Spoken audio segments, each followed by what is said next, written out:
Here is the uncomfortable truth about accountability.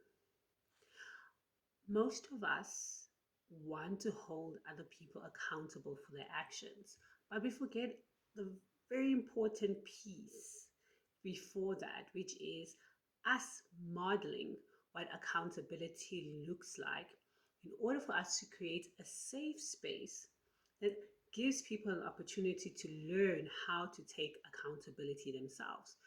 So, what am I talking about when I say that you need to model accountability? I'm talking about when somebody addresses you, reaches out to you to talk about your behavior. What is your first response? Do you sit down? Do you let them speak without interrupting them? Do you genuinely apologize because you understand what they've told you and the impact of your actions? Do you then try to come up with a resolution and change your behavior and actually stick to it? Now, that is modeling accountability. Because by doing that, you're showing the other person that I'm mature enough to have this difficult conversation of you pointing out things that are flaws in my character. And it is a triggering situation for me, but I'm invested in this relationship and I want to show you this level of maturity because you are important to me and I want to make sure that I show that through my actions now that I understand better.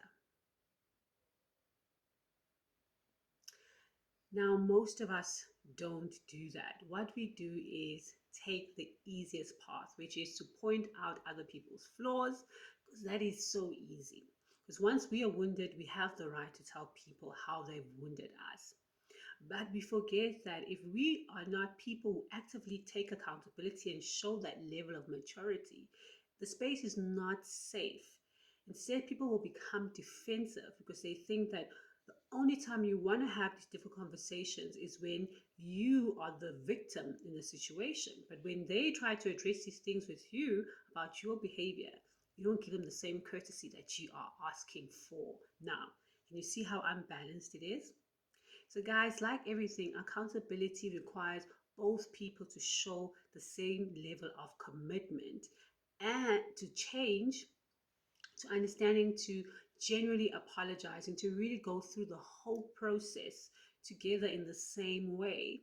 And once somebody does show that they have, changed and they are invested in this relationship and they want to do better, then you also show appreciation for that. So accountability is not only just pointing out flaws at somebody and saying change yourself, but when they do show that they have changed, you need to recognize that, acknowledge that, and tell them that you appreciate it because you're doing positive reinforcement. So if a person sees that you are recognizing that they're putting in effort and you're rewarding them with affirmation using your words, now people will continue to that behavior and it will stick and they will sustain that behavior because they now know that they get that positive reinforcement.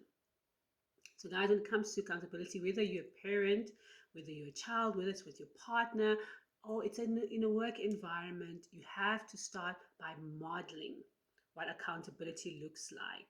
Because, as we spoke about in the other week about mirroring neurons, people then begin to imitate the way you behave in those situations as well. And then they begin to realize that that's the way we should actually respond to these type of situations, and you create that safety for people to be curious and adopt the behavior because that's how you show up consistently in those type of situations that require accountability. So I hope, guys, that helps. So whenever you want to see a certain behavioral change from other people, you need to model it first. There's no use in telling somebody to do something that you have never done before. They've never experienced it. And it will only make them defensive and only feel like it's unfair. And they only focus on that point. But if you're already modeling it, then you can ask somebody to make that change. And it will be a much easier thing for them to do because they recognize that you're already doing it for them and they'll reciprocate as well. So, guys, I hope this helps. If you like this conversation, please do subscribe to our channel for more relatable tips on how to navigate just real life problems and developing soft skills that will help you have better life and relationship experiences. My name is Faith Wesson. I'm the founder of the In My Feelings Gamified Mental Wellness. So please, guys, do subscribe to our channel. We look forward to you joining us. Thank you.